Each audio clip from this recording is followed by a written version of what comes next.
नवरंगपुर जिला रक्ततीर्थ पापड़ाहांडी निर्माण हेबाकु थिबा नूतन शहीद मिनार पार्क शिलान्यास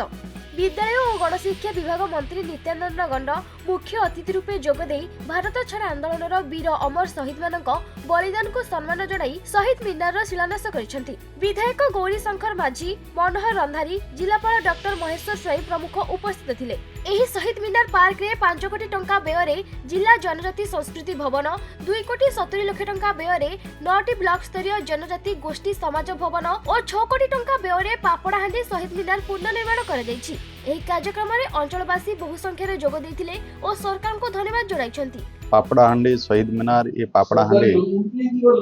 ये ऐतिहासिक स्थान इंग्रेज मान गोली रे ये अंचल अनेक स्वाधीनता संग्रामी माने से माने शहीद ही जाइथिले ताकू भव्य करने आवश्यकता अच्छी सबुदिन स्मृति रखिबा पाई आज मान्यवर मुख्यमंत्री को मु निश्चय धन्यवाद देवी एवं आमर पर्यटन मंत्री श्रीमती प्रभाती परिड़ा तांको भी धन्यवाद देवी। आज आमे जेतेबेले डिमांड करथिलो एवं से हमको 6 कोटी टंका देइथिले आज आमे तार शिलान्यास करूछे। तत्सहित भी जिला जनजाति सांस्कृतिक भवन तार पाई भी 5 कोटी टंका तार भी आज आमे शिलान्यास करूछे। निश्चय माननीय मुख्यमंत्री एवं अन्य को धन्यवाद देवी जे ये सब हला परे जिले रे निश्चय जनजाति मानकर विकास सकाशे एवं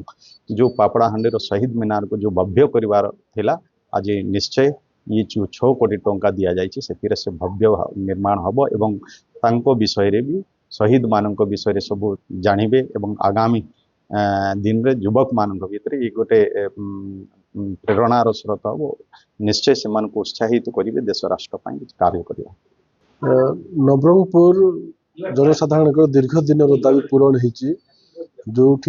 ओडिशार जालियाना बाग हत्याकांड जोटा कहुच्छे पापड़ाहांडी नदी टूरी नदी कूल 1942 मसीह जो अगस्ट 24 तारिख दिन शह शह लोक बेसरकारी हिसाब रे सेठी शहीद होते सेठी अधपंथीरा होता कौन से डेवलपमेंट नथिला सेथिबाई प्रिय मुख्यमंत्री आसला परे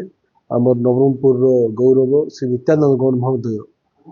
माननीय मुख्यमंत्री कहीकि गोटे शहीद मिनार भव्य दिव्य करने सेठी 6 कोटी टंका एवं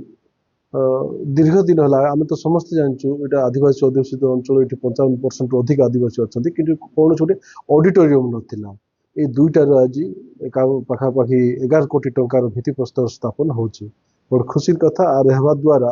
शहीद को मध्य उचित सम्मान हम एवं आदिवासी मान जो दाबी थिला सेही ऑडिटोरियम मध्य भव्य दिव्य हम। नवरंगपुर अनिल प्रभात भत्रांग रिपोर्ट खबर ओडिशा।